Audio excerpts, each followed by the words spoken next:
जय माँ काली। मेरे इस ज्योतिष चैनल पर सभी दर्शकों का स्वागत है। आज का विषय मिश्रित रूप से मैंने लिया है, जिसमें कि लग्न कुंडली और नवमांस कुंडली के सम्मिलित प्रयोग के आधार पर हमारे जीवन के जो 4 आयाम हैं, धर्म, अर्थ, काम, मोक्ष, उनको समझने का हम प्रयास करेंगे। और उसके आधार पर जो सात्विक उपाय होते हैं, यानी मंत्र के आधार पर हम कैसे अपने भाग्य या अपने कष्टों को घटा बढ़ा सकते हैं, उसका क्या प्रभाव होता है और वो हमारे जीवन पर कैसे प्रभाव डालते हैं, उन पर हम बात करेंगे। लग्न कुंडली तो किसी भी तरह से आधार संरचना है, उसी में सारे योग, उसी से सारे उपाय और उसी से सब कुछ देखा जाता है। इसके साथ जो हमारा अवचेतन मन है, पराचेतन मन है, जो हमारे पिछले जन्मों के सभी कर्म हैं, उनके आधार पर जो हमें भाग्य मिलता है, वो हमारी नवमांस कुंडली से परिलक्षित होता है। जो हमारे जीवन के मुख्य 4 आयन हैं, धर्म का आयन, कर्म का आयन, अर्थ का आयन और हमारे जीवन में मोक्ष का आयन, ये चारों आयन हमारे नवमांस कुंडली से देखे जाते हैं।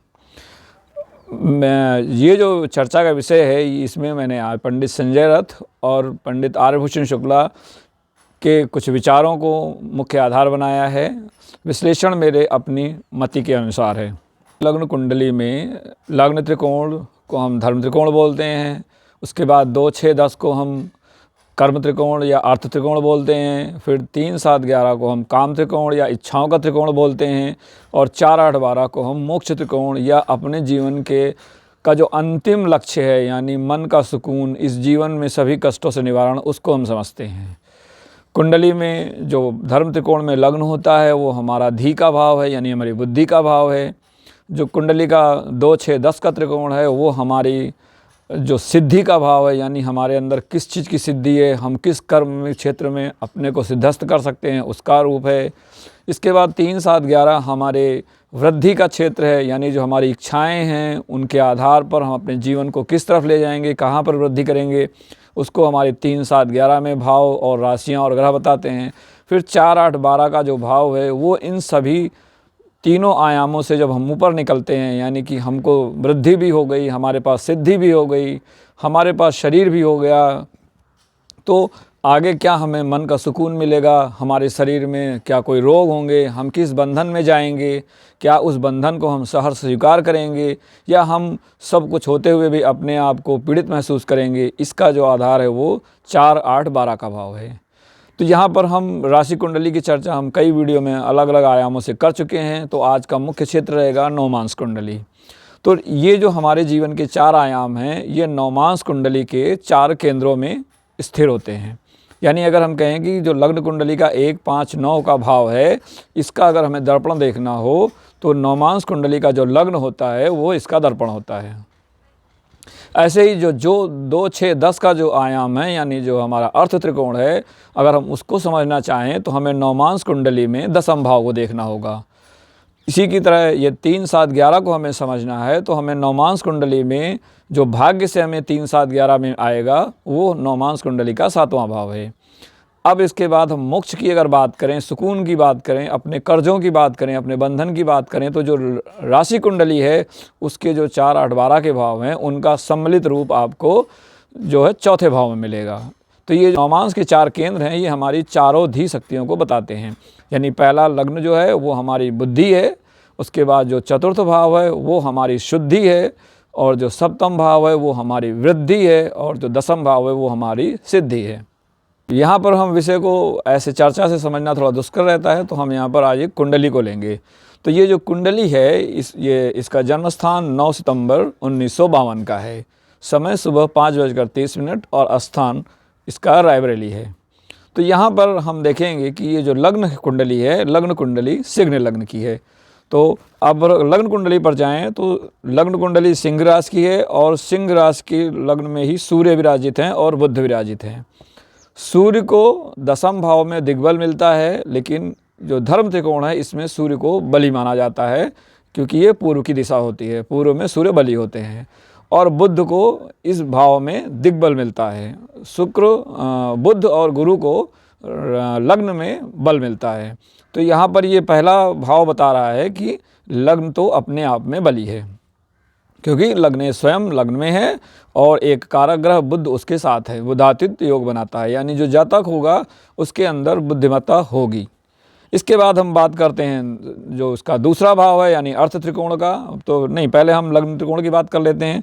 तो यहाँ पंचम भाव में धनु राशि है जिसका कि स्वामी गुरु होता है, और नवम भाव जो भाग्य का भाव है वहाँ पर मेष राशि है और जिसमें गुरु और चंद्र दोनों गज केसरी योग बना रहे हैं। यहाँ पर गुरु और चंद्र का संबंध भाग्य भाव में आना ये एक उत्तम योग है, यानी ऐसे जातक का भाग्य सदैव साथ देगा। ध्यान रहे कि जब हम भाग्य की बात करते हैं तो हो सकता है कि मानव अपने जीवन में बहुत सारी परेशानियां लेकर आया हो, लेकिन हर परेशानी उसको छू कर निकल जाएगी। उसको कष्ट तो ज़रूर हो सकता है लेकिन उस कष्ट से उसका कुछ बिगड़ेगा नहीं, हम इसे भाग्य कहते हैं। अगर सब कुछ आपके पास है लेकिन आपका भाग्य कमज़ोर है तो हो सकता है कि आपको एक छोटी ठोकर ही बहुत बड़ा दंड दे जाए, और अगर भाग्य साथ में है तो बहुत बड़ा दंड भी आपको कुछ ना कर पाए। इसके बाद बात हम करते हैं अर्थ त्रिकोण की। अर्थ त्रिकोण में पहला दूसरे भाव में कन्या राशि है जहाँ पर कि शुक्र और शनि का योग है। शुक्र को कन्या राशि में नीचत्व प्राप्त होता है, लेकिन ये कारक भाव की दृष्टि से शुक्र का ही भाव है। दूसरे भाव के कारक शुक्र होते हैं जहाँ पर कालपुरुष की वृष राशि होती है। तो एक मायने में तो ये यहाँ पे शुक्र बली है, किस रूप में? अर्थ के रूप में। यानी अगर जातक को हम बोले धन संपदा का, तो धन इसके पास यहाँ पर अवश्य होगा।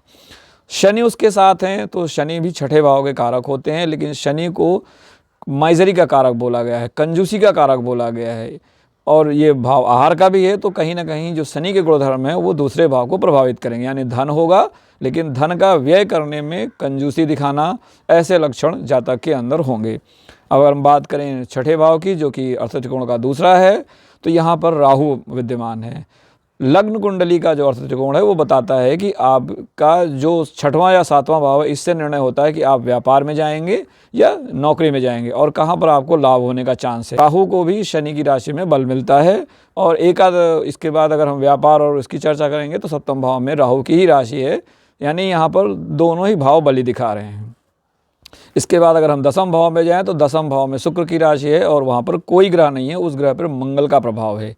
मंगल चौथे भाव से उसको देख रहे हैं, यानी दूसरा जो अर्थ त्रिकोण का उच्चतम भाव दशम है वहाँ पर शुक्र का प्रभाव, यानी अर्थ त्रिकोण में शुक्र राहु शनि शुक्र का प्रभाव है। इसके बाद हम बात करते हैं काम त्रिकोण की। तो काम त्रिकोण में तुला राशि तीसरे भाव में है जिसका कि स्वामी नीच का है शनि के साथ।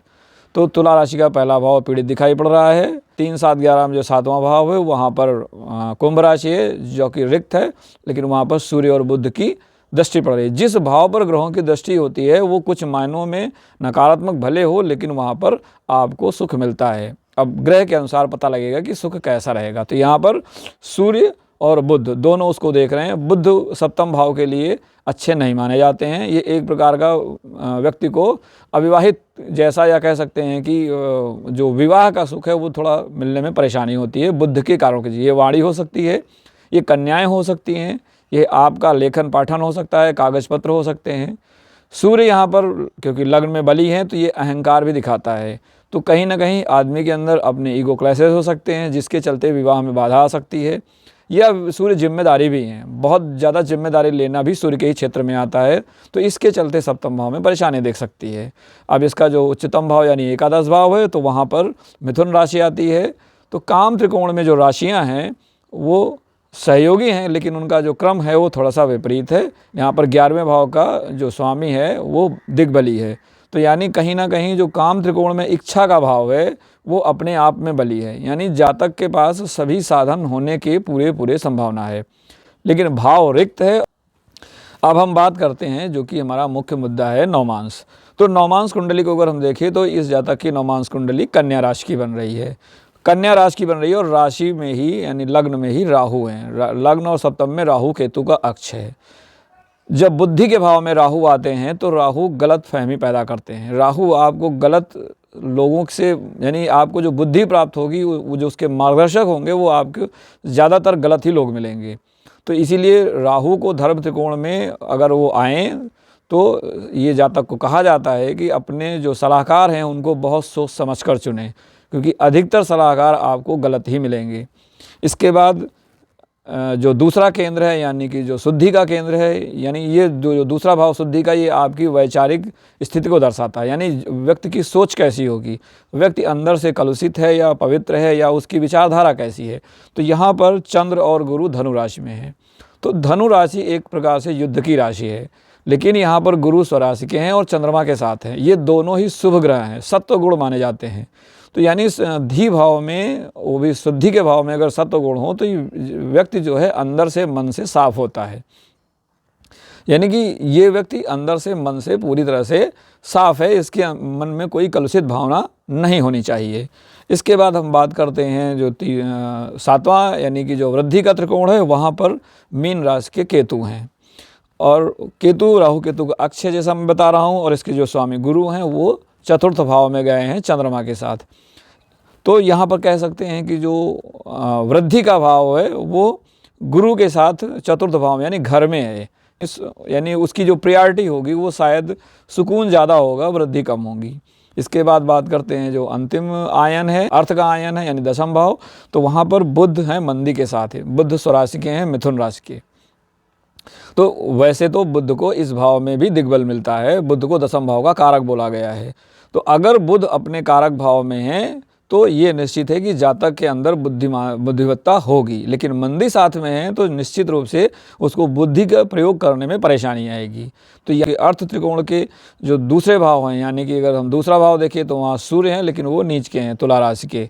उसके बाद अगर हम छठा भाव देखें तो वहाँ कुंभ राशि है, वहाँ पर कोई ग्रह नहीं है और उस पर किसी ग्रह की दृष्टि जो है नहीं आ रही है, केवल मंगल उस ग्रह को देख रहे हैं, मंगल उस भाव को देख रहे हैं। तो यानी मंगल वैसे भी छठे भाव के कारक होते हैं। कारक किस भाव मामले में होते हैं? छठे भाव के शनि भी कारक हैं, मंगल भी कारक हैं, राहु भी कारक हैं, लेकिन इन कारकों का दायरा अलग अलग है। तो मंगल पराक्रम के कारक है, यानी जो छठा भाव है यानी वहाँ पर वो मेहनत का एक प्रभाव दिखाई पड़ेगा। अगर अब हम बात करते हैं, यानी कि हमने देख लिया कि जो 4 आयन में तो जो बुद्धि का आयन है वो ठीक दिख रहा है, लेकिन राहु की वजह से गलत सलाह या गलत कारणों से उसको भटकाव हो सकता है, परेशानी आ सकती है। और इसी जो इसका जो धर्म का आयन है उसके जो दूसरे भाव हैं नवम और पंचम, तो नवम में दशम यानी मकर राशि है और नवम भाव में शुक्र स्वराशि के हैं। राशि कुंडली में शुक्र नीच के थे, यहाँ पर शुक्र आए हैं अपने नवम भाव में। नवम भाव में शुक्र को शुभ माना जाता है। ऐसे व्यक्ति का विवाह के बाद जीवन काफ़ी सुधरना चाहिए, ऐसा होता है। लेकिन क्योंकि बुध शुक्र नीच के हैं तो वो नीचत्व तो जो राशि का नीचत्व है वो नवम भाव में आके परेशानी देगा। अब यहाँ पर ये भी ध्यान देना है कि अब हम नवम भाव को जब पढ़ेंगे तो ये भी देखेंगे कि नवम भाव पर दृष्टि किसकी आ रही है। और यहाँ पर यह भी एक ज़रूरी बात है कि जो चतुर्थ भाव है, सुकून का भाव है, उसका जो 8वां भाव होता है, यानी जो नवमांश कुंडली का 8वां भाव है, वो आपके कर्ज हैं। यानी अगर आपको भाग्य से कुछ परेशानी मिली है, यानी आप पीछे से कुछ कैरी फॉरवर्ड करके लाए हैं, तो हमें अष्टम भाव को देखना होता है। अगर अष्टम भाव में कोई ग्रह है तो वो संघर्ष या जो कष्ट है वो आपको चरम तक जा सकता है। अष्टम भाव जो है आपके सप्तम भाव का मारक सिद्ध होता है यदि यहाँ पर कोई ग्रह आ जाए। वैसे भी अष्टम भाव का जो राशि अधिपति होता है वो भी विवाह में परेशानी पैदा करता है, यानी अगर इसीलिए सप्तम भाव को मारक भाव भी बोला जाता है। ये जो मारकत्व तो है उसमें कहीं ना कहीं अष्टमेश का रोल बहुत होता है। तो अब यहाँ पर और नवमांश कुंडली में जो 64वां नवांश होता है, यानी जो लग्न से चतुर्थ और चंद्रमा से चतुर्थ है, उस भाव को भी देखना चाहिए जब हम कर्ज की बात करते हैं, क्योंकि ये 64वां नवांश भी नवमांश कुंडली में इसी भाव से जुड़ा हुआ है। तो अब हम पहले बात करते हैं कि अगर जातक को जो बुद्धि का मैंने बताया प्रॉब्लम, यानी कि राहु की वजह से उसको समस्या आएगी, तो उसके लिए उसे क्या सात्विक उपाय करने चाहिए। तो यहाँ पर राहु के लिए जो उपाय बताए गए हैं, राहु को गुरु मतलब जो राहु का तमस ग्रह जितने होते हैं, जिसमें शनि है, मंगल है, राहु है और केतु है, इनको हम धी के भाव में तमस ग्रह मानते हैं और ये सत्व का भाव है। तो तमस ग्रह को सुधारने के लिए हमें सत्व की ओर जाना होगा। तो राहु के लिए हम गुरु की आराधना करते हैं। अब गुरु की आराधना कैसे करेंगे, तो हमें देखना होगा कि आपकी राशि कुंडली में गुरु कैसे हैं, किस भाव में बैठे हैं, किस राशि में बैठे हैं, किसके साथ बैठे हैं। तो यहाँ पर राशि कुंडली में गुरु चंद्रमा के साथ भाग्य भाव में है और राशि वहाँ पर मंगल की है, यानी मंगल का मतलब है कि कोई उग्र रूप, चंद्रमा का मतलब है कि माँ का रूप, गुरु का मतलब है कि गुरु का माँ का रूप। तो यहाँ पर अगर हम देखें तो चंद्रमा और गुरु का योग ज़्यादा बली दिखा रहा है, तो हम चाहें तो यहाँ पर माता बंगलामुखी की अथवा माता काली की, और गुरु हैं तो सबसे सर्वोत्तम होगा माँ तारा की आराधना, जातक के बुद्धि और विवेक से होने वाली हानियों से उसे बचा सकती है। इसके बाद हम बात करते हैं कि जातक का जो अर्थ त्रिकोण है उसमें जो मंदी और बुध का संयोग बन रहा है नवमांश कुंडली में, अगर उससे उसको उबारना चाहें तो यहाँ पर जो बुध हैं उनको हम विष्णु से समझते हैं। जब किसी भी भाव में कोई ग्रह होता है और अगर खासकर वो ग्रह अपनी राशि का है तो वो सीधा जो रूप होता है उस रूप की आराधना की जाती है। तो यहाँ हम सीधे बुध से विष्णु रूप लेंगे तो विष्णु के रूप की आराधना कर सकते हैं। अगर हम मिथुन राशि को देखें तो हम जो बाल रूप है तो वामन अवतार है, उस अवतार को भी हम यहाँ पर उसकी पूजना कर सकते हैं, या विष्णु रूप की विष्णु आराधना कोई से भी हम कर सकते हैं। इसके बाद अगर हम बात करें कि जातक का जो काम त्रिकोण है उसके लिए उसे क्या उपाय करने चाहिए, तो काम त्रिकोण में चारों जलीय राशियां हैं और तीनों जलीय राशियां हैं और तीनों ही राशियां अग्नि तत्व से पीड़ित हैं। जहाँ तक देखें तो अष्टम वृश्चिक राशि है जिसमें वृश्चिक का ही मालिक के मंगल है, लेकिन मंगल अग्नि तत्व है और वृश्चिक जल तत्व की राशि है। सप्तम भाव में मीन राशि है जो जल तत्व की है, उसमें केतु हैं। केतु भी मीन राशि में अच्छे माने जाते हैं, लेकिन जल तत्व की वजह से, क्योंकि अगर यही जो राशि है धर्म त्रिकोण में आती तो यह प्रभाव बिल्कुल अलग हो जाता है, क्योंकि धर्म त्रिकोण अग्नि तत्व प्रधान होता है लेकिन काम त्रिकोण जल तत्व प्रधान होता है और यहाँ जल तत्व राशियाँ अग्नि से पीड़ित हैं। जो तीसरी राशि है कर्क, वहाँ पर उसके शत्रु शनि विराजित हैं। और शनि को अगर हम देखें राशि कुंडली में तो शनि राशि कुंडली में षष्ठेश हैं, तो षष्ठेश हैं सप्तमेश है, सप्तमेश को मारक कहा जाता है और षष्ठेश आपके वैसे भी शत्रु माने जाते हैं। तो यानी यहाँ पर काम त्रिकोण तीनों ही भाव से नकारात्मक प्रभावित हो रहा है। और काम जो नवमांश कुंडली में काम त्रिकोण के कारक हैं वो शुक्र हैं जो कि राशि कुंडली में नीच के हैं, यहाँ पर भाग्य भाव में हैं। तो ये तो है कि जातक को विवाह का सुख मिलेगा लेकिन परेशानियां भी रहेंगी, क्योंकि यहाँ पर और परेशानी किसकी रहेगी, अग्नि तत्व की रहेगी। अगर अब हम बात करें, हमने बात कर ली अब तीन आयनों की, यानी धर्म आयन हो गया, अर्थ आयन हो गया, काम आयन हो गया। अब हम मोक्ष आयन की बात करते हैं 4, 8, 12। तो यहाँ चतुर्थ में मैंने बताया गुरु चंद्र है जो अति शुभ योग है, यानी कि अगर चतुर्थ भाव में गुरु शुभ यानी सत्व ग्रह हैं तो ये जातक को घर के अंदर जहाँ पर वो रहेगा उसको परेशानी नहीं देंगे। यानी वो परेशानी अगर मानिए यहाँ पर बुद्धि की वजह से परेशानी आ रही है, लेकिन उन परेशानियों से भी गुरु उसको निकाल लेंगे। अब यहाँ पर ये देखना है कि जब हम कभी भी किसी भाव के सुख या दुख की बात करते हैं तो सबसे पहला उत्तम उपाय होता है जो उसके मानवीय कारक हैं, अगर आप उनसे जुड़े हैं, उनका सम्मान करते हैं, उनकी आराधना करते हैं, उनकी सेवा करते हैं, तो वो किसी भी मंत्र से ज़्यादा बली होता है। तो यहाँ पर अगर देखें तो मोक्ष त्रिकोण में चंद्रमा और गुरु आ रहे हैं। गुरु जो है अपनी संतान के भी कारक हैं। गुरु तुल्य जो मतलब बड़े भाई होते हैं उनको भी कहा जाता है, जो आपके शिक्षक होते हैं, जो आपके टीचर होते हैं। और माता तो माँ अपने आप में है।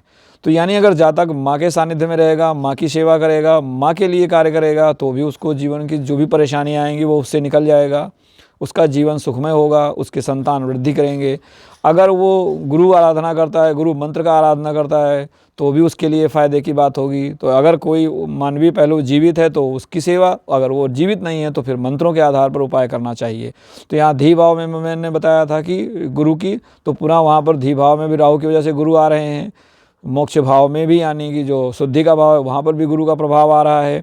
अगर हम बात करें जो मोक्ष त्रिकोण का जो काम त्रिकोण है वहाँ पर मीन राशि के केतु हैं। केतु के लिए भी हमने गुरु की आराधना की जाती है। केतु और राहु दोनों के लिए सत्व ग्रह की तरफ ले जाने का काम गुरुदेव बृहस्पति करते हैं। अगर हम इसके बाद दसम भाव की यानी जो वृद्धि सिद्धि का भाव है तो वहाँ पर मंदी के साथ बुध थे। तो यहाँ पर एक विष्णु रूप और 3 जगह हमारे गुरु के रूप का सीधे सीधे संबंध बन रहा है। तो इस जातक के लिए गुरु, इनके बड़े भाई या गुरु तुल्य कोई भी व्यक्ति उनके लिए फ़ायदेमंद रहेगा, वो उसके लिए अच्छा बनेगा। अब हम यहाँ बात करते हैं जो मुख्य मुद्दा है नवमांश कुंडली में, हम अपने कैसे जो अवचेतन पराचेतन इन पीछे के जन्मों से जो हम खींच के लेके आए हैं कर्ज, वो कहाँ है। तो यहाँ पर 4, 8, 12 जो कि आपकी मन की शुद्धि का भाव है। कभी कभी शुद्धि का मतलब ये नहीं होता है कि व्यक्ति का संस्कार कैसा है, शुद्धि का मतलब ये भी होता है कि उसके जीवन में सरलता कितनी है, उसके जीवन में संघर्ष कितना है और उन संघर्षों से उसके प्रति उसकी विचारधारा कैसा है। बहुत से व्यक्ति आप देखेंगे बहुत बड़ी जुझारू कष्टों में विचलित नहीं होते हैं, वो उनके साथ झेलते रहते हैं, उनको कोई बीमारी नहीं होती है, उनको कोई रोग नहीं होता है, वो सहर्ष उसको स्वीकार करते हुए उस परिस्थितियों से लड़ते हुए आगे चलते हैं। और कुछ लोग होते हैं छोटी सी परेशानी में सिर दर्द लेके बैठ जाएंगे, बीपी का रोग लेके बैठ जाएंगे, तो डॉक्टर उनको समझाता फिरता है कि आप टेंशन मत लीजिए। यानी छोटी सी बात का टेंशन लेना, अवसाद का शिकार हो जाना, तो ये बताता है कि आपके धी भाव की शक्ति कितनी है, यानी कि शुद्धि भाव की शक्ति कितनी है। अब यहाँ हम देखते हैं कि अष्टम यानी कि जो आप कर्ज लेके आए हैं, जो नवमांश में कर्ज देखा जाता है वो अष्टम भाव से देखा जाता है, वो 64वें नवांश से। तो यहाँ 64वें नवांश में 2 ग्रह हैं, गुरु और चंद्रमा। तो यानी कहीं ना कहीं माता जातक के लिए एक कह सकते हैं कि पीड़ा का कारक बन सकती है, या माता के चलते जातक को परेशानी हो सकती है।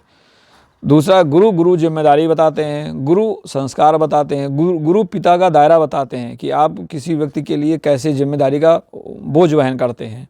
तो ये समस्याएं जातक को 64वें नवांश के जरिए आएंगी, लेकिन मानसिक रूप से जातक शुद्धि के लिए बहुत अच्छा है।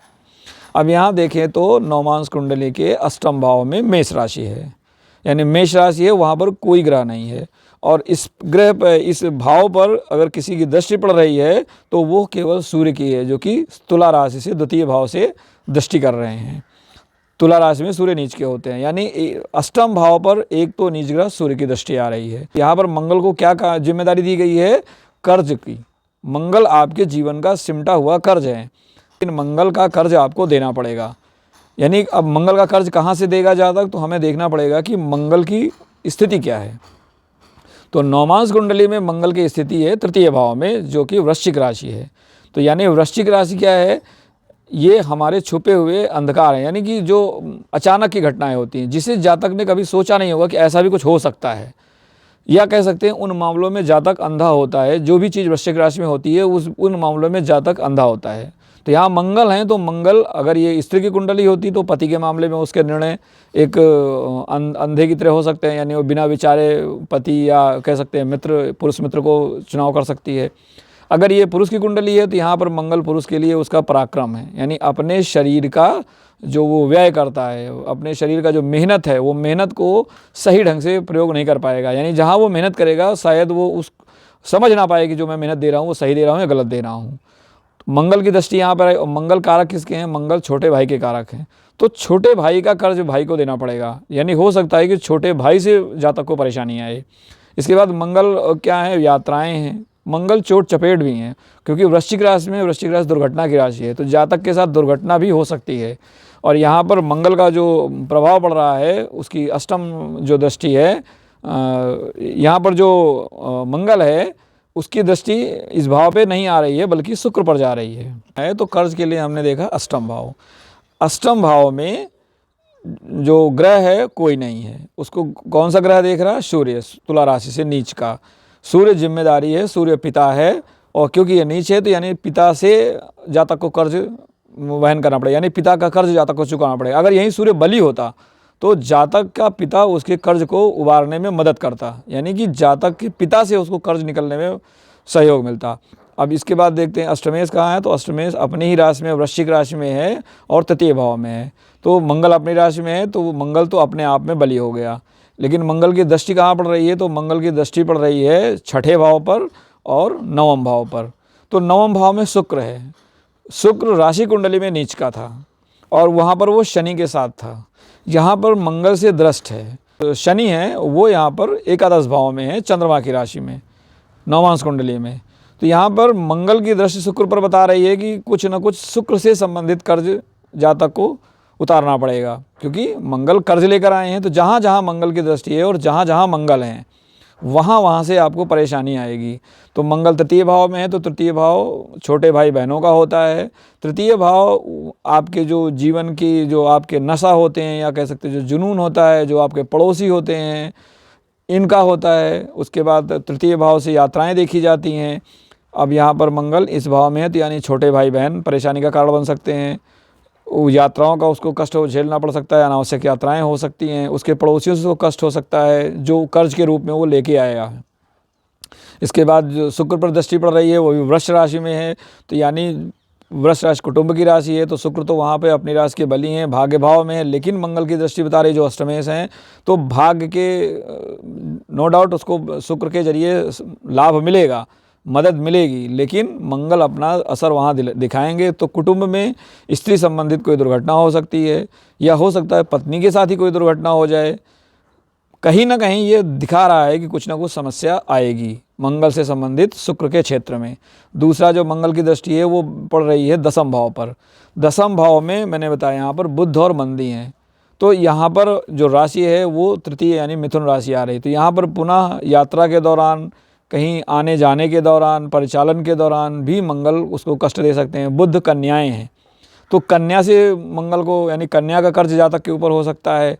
तो इस तरह से हम ग्रह और अष्टमेश से जिनका इनका संबंध बन रहा है उससे हम समझते हैं कि आपके जीवन का कर्ज कहाँ है। अब हमें कर्ज उतारना है तो हम किस आराध्य की आराधना करें। समस्याएं देखना अपना आयाम है, लेकिन जो ज्योतिष का मुख्य काम होता है वो होता है कि आपको कुछ मार्गदर्शन देना जिससे कि आप उन कष्टों से मुक्ति पा सकें। तो यहाँ पर अब हमने बताया धी भाव में नवमांश कुंडली के वहाँ पर राहु थे यानी गुरु की आराधना, और वहाँ पर शनि की दृष्टि थी। तो शनि और गुरु का जो रूप होता है, तो आप माँ काली का रूप ले सकते हैं अथवा गुरु का कोई भी रूप ले सकते हैं, क्योंकि गुरु के रूप में जब कभी भी शनि का प्रभाव आता है तो हम माता काली को भी लेते हैं। लेकिन अन्य भावों से अगर हम देखें तो गुरु के विभिन्न रूप यहाँ पर आ रहे हैं। सप्तम भाव में जल राशि है तो जो कि माँ को निरूपित करती है, वहाँ पर केतु हैं। अष्टम भाव में मंगल अष्टमेश है, वो भी जल की राशि है, और जल राशि से हम माँ का रूप देखते हैं। तो जातक चाहे तो गुरु यानी गुरु को जो हम पूजा धर्म त्रिकोण में करते हैं तो शिव रूप में करते हैं, तो शिव का कोई भी मंत्र पाठ वो कर सकता है।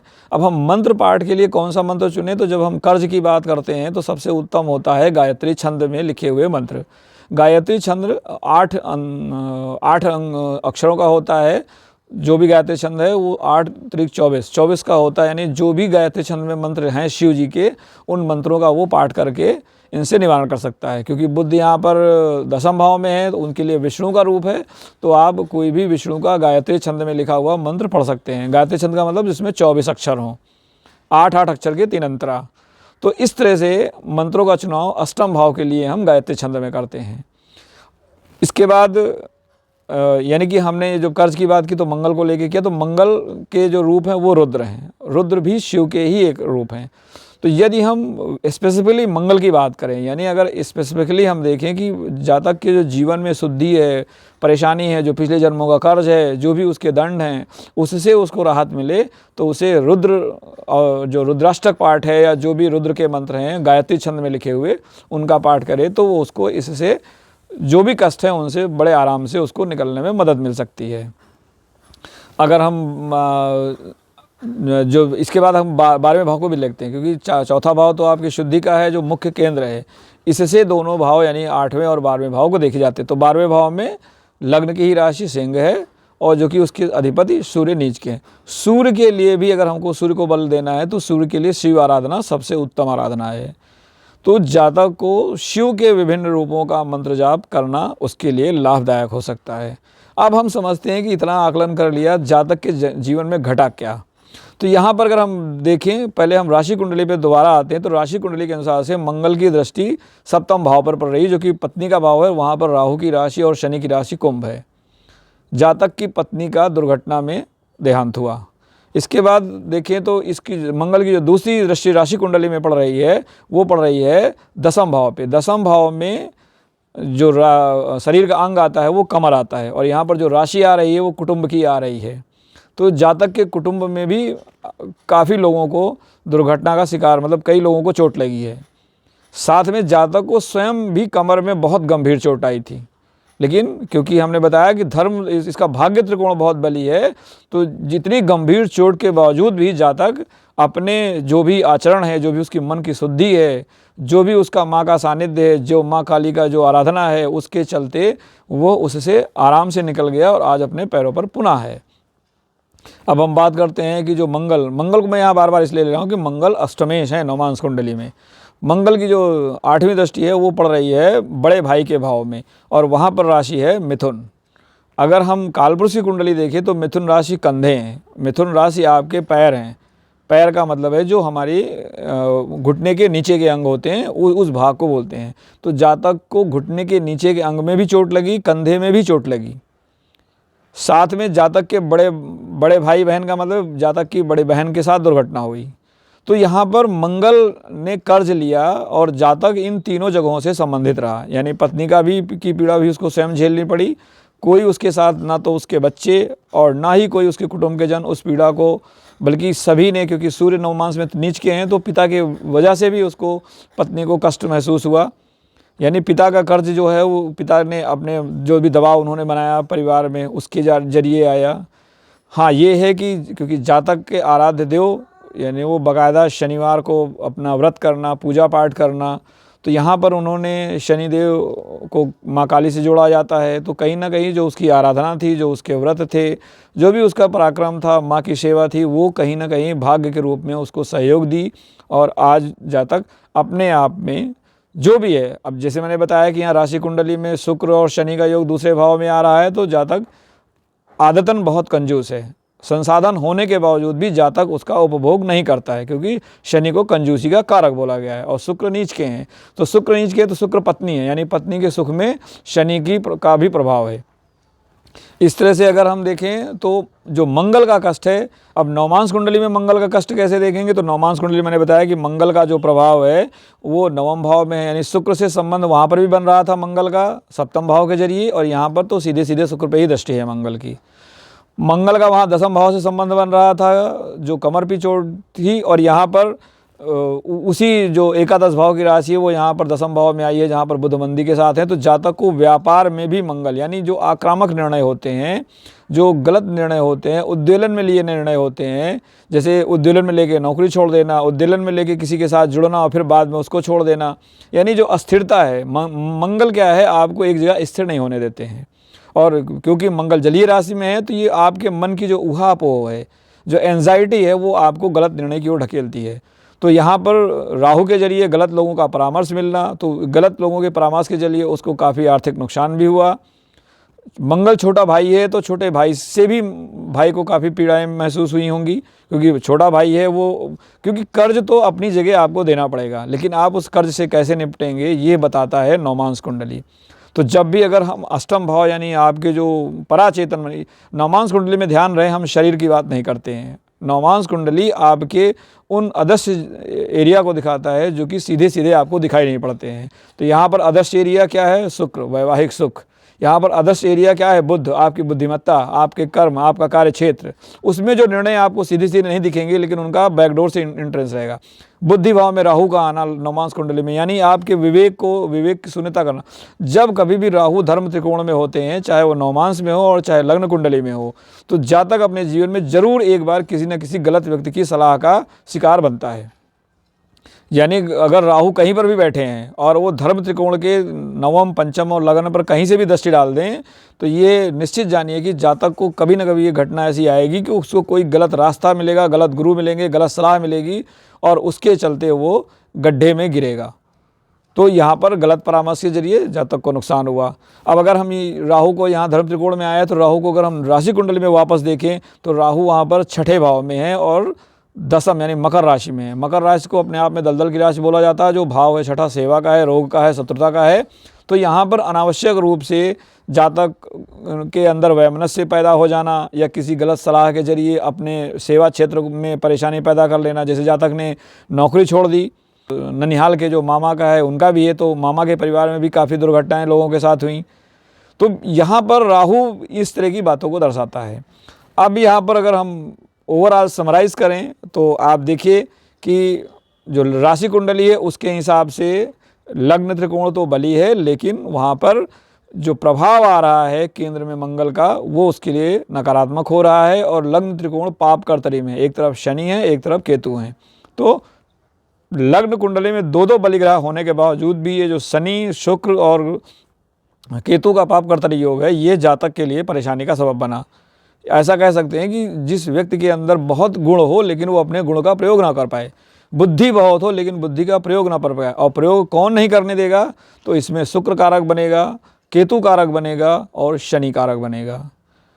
अब यही अगर हम नवमांस कुंडली में देखें तो और यहाँ पर अगर हम सूर्य को देखें तो सूर्य नवमांश कुंडली में नीच के हो गए हैं। तो यानी लग्न त्रिकोण पुनः नवमांश कुंडली में भी पीड़ित दिखा रहा नहीं, यानी कि जो हम लग्न कुंडली में बुद्धि दिख रही थी वो यहाँ परेशानी थी। यानी जातक को सूर्य को बलि करना होगा, शिव की आराधना करनी होगी। इसी तरह से अगर हम देखें कि जो शुद्धि का भाव है, यानी कि राशि कुंडली में चतुर्थ भाव, तो वहाँ पर मंगल है, मंगल अष्टम राशि के हैं और मंगल भाग्येश हैं। राशि कुंडली में मंगल भाग्येश हैं, लेकिन नवमांश कुंडली में मंगल अष्टमेश हो गए हैं। सप्त छिद्र में नवमांश कुंडली का अष्टमेश और 64वां नवांश, 22वां दरेशकान, ये सब बहुत महत्वपूर्ण रोल अदा करते हैं। तो यहाँ पर वृश्चिक राशि तो अपने आप में ही अष्टम भाव की राशि है कालपुरुष की। तो ये दर्शाता है कि जो सुख का भाव है वहाँ पर अगर मंगल राशि कुंडली में सुख के त्रिकोण में हो, यानी 4, 8, 12 में हो, तो जातक को अपने घर में सुकून नहीं मिलता है। लेकिन क्योंकि ये स्वराशि के हैं तो जातक अपने घर में ही रहेगा, फिर भी वो परेशान रहेगा। अब ये परेशान, अगर मान लिया यहाँ पर परेशानी किस प्रकार, अगर ये अष्टम से जुड़ गया, यानी नवमांश कुंडली में अष्टमेश ही मंगल है, तो ये बताता है कि ये जातक का कैरी फॉरवर्ड कर्सेज हैं। कहीं ना कहीं उसे इस कष्ट को, इस परेशानी को, या भी जो भी उसमें परिवार में जो उसके साथ समस्याएं होंगी उसको उसे बर्दाश्त करना पड़ेगा। ये उसका कर्ज है। तो इस तरह से अगर हम देखें तो अब उपाय की हम दोबारा बात कर लेते हैं। तो अष्टमेश मंगल है, उस पर शनि की दृष्टि पड़ रही है और शनि जो है वो कर्क राशि में है। तो ये बताता है कि माँ रूपी में, यानी माँ काली की आराधना जातक के लिए लाभदायक होगी। ये आयु का भी भाव है, अष्टम भाव से आयु भी देखते हैं। तो यदि जातक इन चीज़ों पर गौर करेगा तो जातक को आयु भी अच्छी मिलेगी। वैसे भी ये ग्रह, इसका जो स्वामी है वो स्वराशि का है, तो यानी आयु भाव तो अपने आप में बली हो गया। संघर्ष होगा क्योंकि मंगल कारक हैं, तो संघर्ष तो देंगे, दुर्घटनाएं तो देंगे, परेशानियां तो देंगे, लेकिन आयु अच्छी देंगे क्योंकि अष्टमेश स्वयं, यानी आयु भाव के स्वामी स्वयं अपनी ही राशि में है।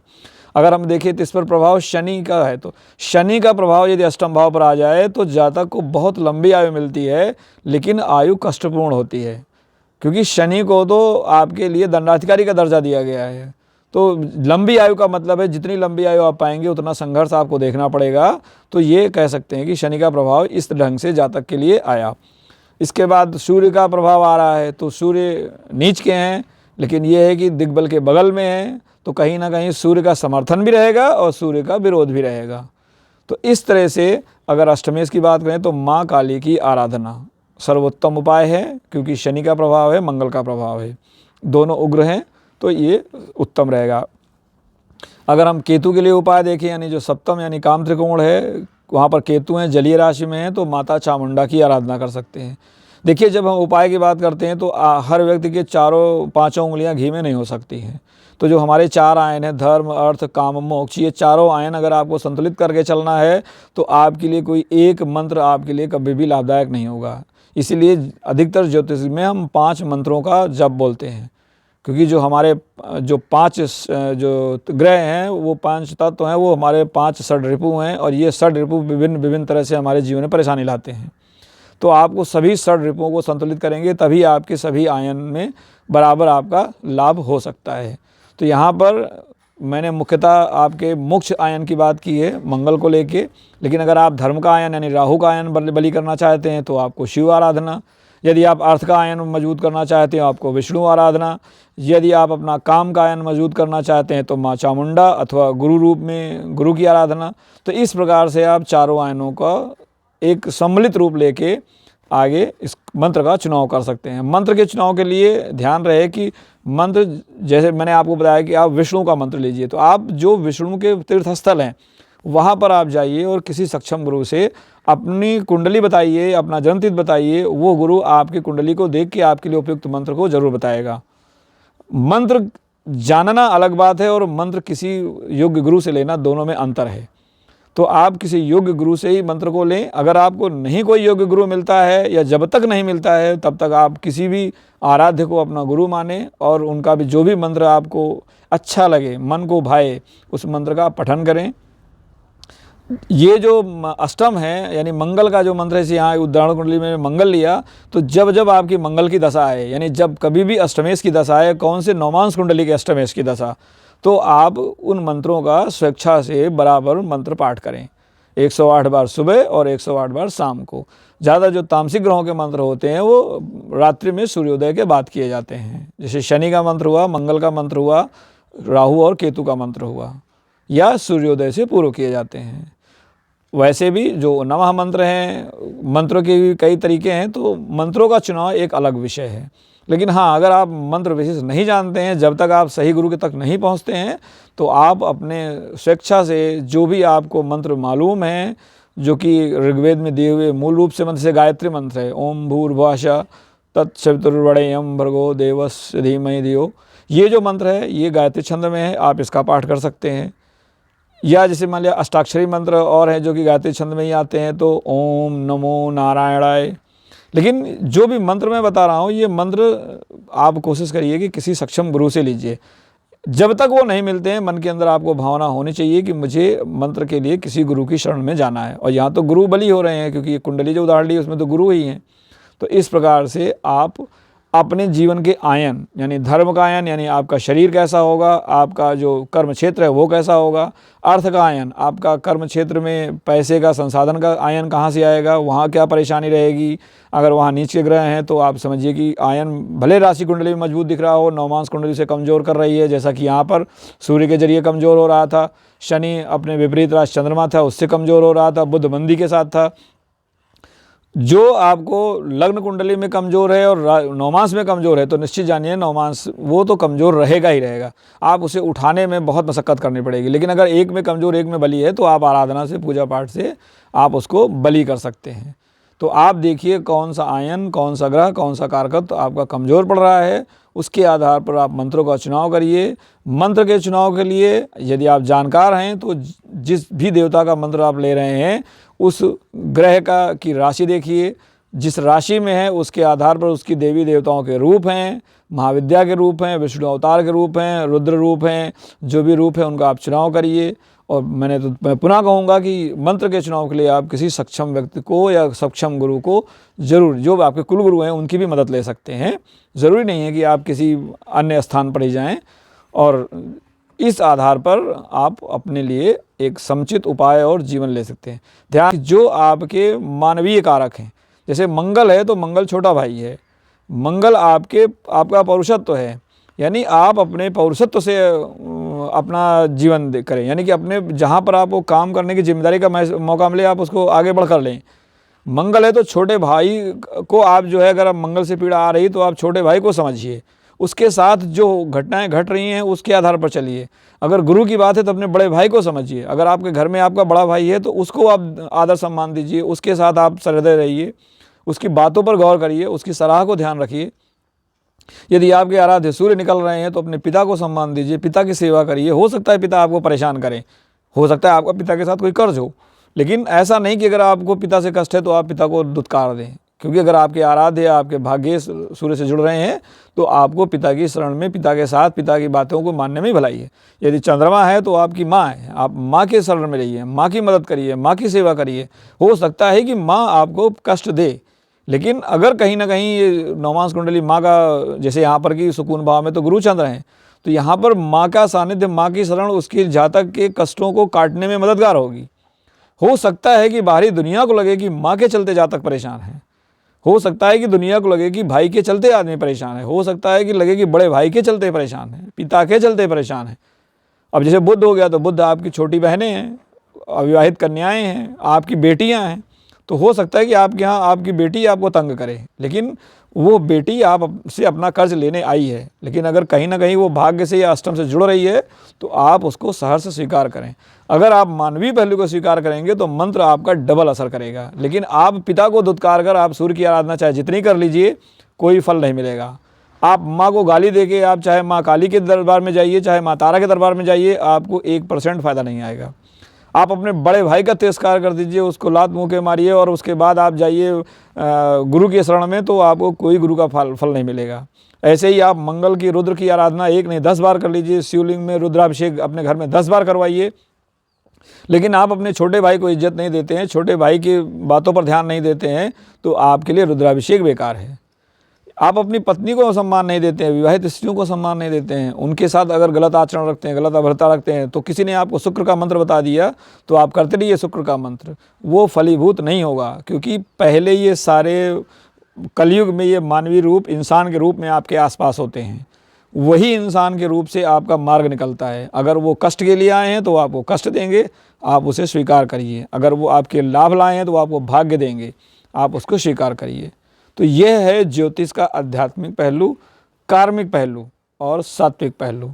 तो आशा है आपको नवमांश कुंडली के ये चारों आयन और चारों धी भाव का मतलब समझ में आया होगा, और उनसे जो उपाय कैसे निकाले जाते हैं, कष्ट का स्रोत कहाँ है, कष्ट किन किन जगहों पर प्रभावित करता है, उसके आधार पर आप अपने लिए जीवन का मार्ग चुनने में सुगमता पाएंगे। अगर आपको ये विषय समझ में आया हो तो आप मेरे चैनल को लाइक, सब्सक्राइब और शेयर करें। यदि कहीं कोई क्लिष्टता हो तो आप हमें कमेंट के माध्यम से बताएं, हम उसको पुनः क्लैरिफाई करेंगे। यदि आपको भी अपनी ज़िंदगी में कष्टों का समाधान नहीं मिल रहा है तो आप अपनी कुंडली भेजिए, हम उसकी विवेचना अपने चैनल पर करेंगे, और जो भी समुचित मार्ग मेरी बुद्धि के हिसाब से होगा हम आपको बताने का प्रयास करेंगे। आप सबका मेरे चैनल से जुड़ने के लिए धन्यवाद। आपका दिन शुभ हो। ओम गुरुवे नमः।